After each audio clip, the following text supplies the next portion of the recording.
to you, Stella Diaz has something to say. And so we're going to read chapter 2.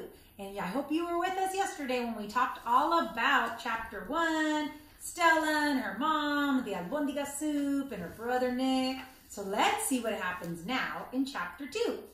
And here is the cover of the book so you can see what we're reading. And again, beautiful story to celebrate our last week of celebrating Hispanic Heritage Month. So chapter 2. Hola comunidad de Greenfield, soy su Superintendente Galván, aquí con ustedes leyendo otra historia. Vamos a seguir leyendo Stella Díaz, tiene algo que decir. Y damos en capítulo 2, ya terminamos capítulo 1 ayer y hoy vamos a seguir con capítulo 2, a ver qué pasa con Stella y su hermano Nick y el caldo de albóndigas y la mamá y todo eso, ¿ok? So aquí vamos. Chapter 2. We eat until my stomach is as round as an albóndiga. That's a meatball. Then we move to the living room to play cards. Mom puts on salsa music and we always end up dancing around the room. That's different from chips and salsa. It's a dance where you sometimes do a dip and sometimes you shake your hips and you twirl around. It's really fun. During one of Mom's favorite songs, she says, "Ay, mi favorito." Oh, my favorite. And then pulls me out of my chair. I couldn't even dream of dancing at school, but with my mom, it's super fun. And there you see them dancing. Stella, we used to dance to this song when we lived in Mexico City, she says as she spins me around. How? How did we dance? My family is from Mexico, but we moved to Chicago when I was just a baby. I can't even picture a baby dancing. I don't even know any babies who dance. They can barely walk. Well, technically, I rocked you in my arms, she said. We danced though, just the two of us, but you were in my arms. Ah, that makes sense. Mom picked me up for a second like I was a baby and made me laugh. Then she tries to pick up Nick, but he groans, "Mom!" As he brushes his hair back. I notice the smallest smirk on his right cheek. Lately, Nick, my brother, is acting like he's too old to play with us. But I know he secretly really likes being silly. The smirk always gives it away. After many rounds of cards and salsa dancing, I head up to my room. Before bed, I feed my betta fish. Next week, I'm going to learn something and everything about you and your relatives, Pancho, I say. Then I crawl into bed and stare at him swimming. I love Pancho, but I'm really glad I'm not a betta fish. I couldn't be in a tank all by myself for that long, especially without my family. I giggle. Nick would look funny as a talking fish. As I close my eyes, I start picturing the new student and my future friend. I hope she speaks Spanish, I say as I drift off to sleep. So that was chapter 2. It was really short, so let's go ahead and read chapter 3. Monday morning, Nick walks me to my school before he heads over to Arlington Heights Middle School, where he goes to school. He is about to say his usual "bye sis," when Jenny runs over. She has a huge smile, and then she twists around. I see why she's so happy. She has a new backpack, and it has glitter and sparkles and a cat on it. It's very Jenny. Do you like it? She asks. Yes, I say. Thanks. I wanted to get something that looked really cool. Like Anna's.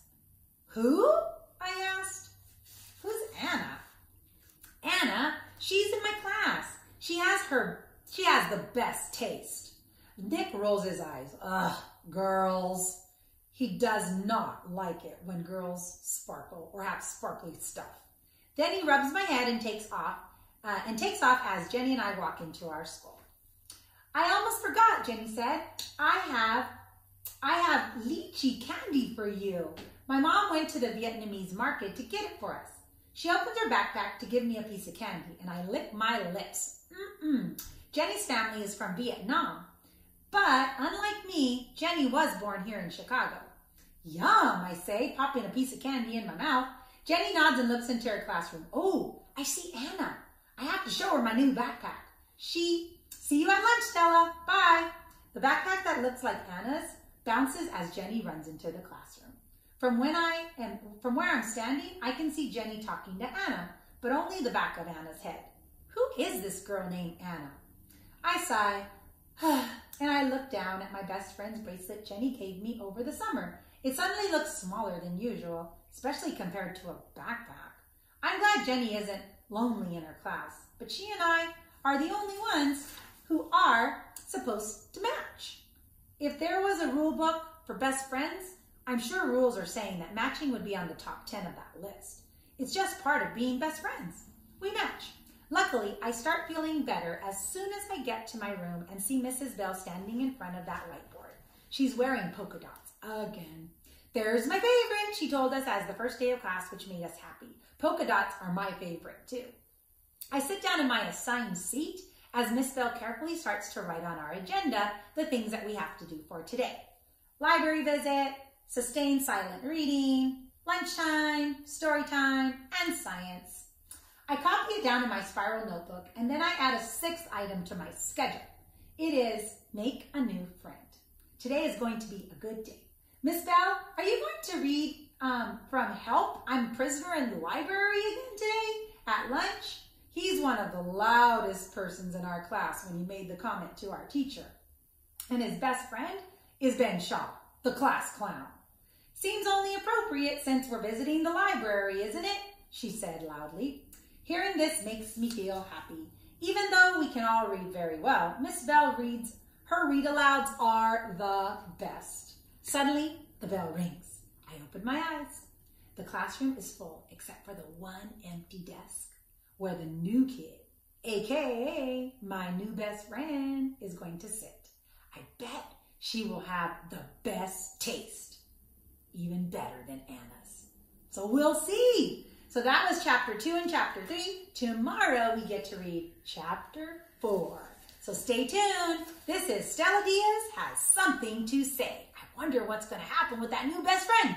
Join us tomorrow night so you can learn about that, okay? So I am Super Nana Galvan from the Greenfield Union School District, sending a great big bear hug from our family to yours.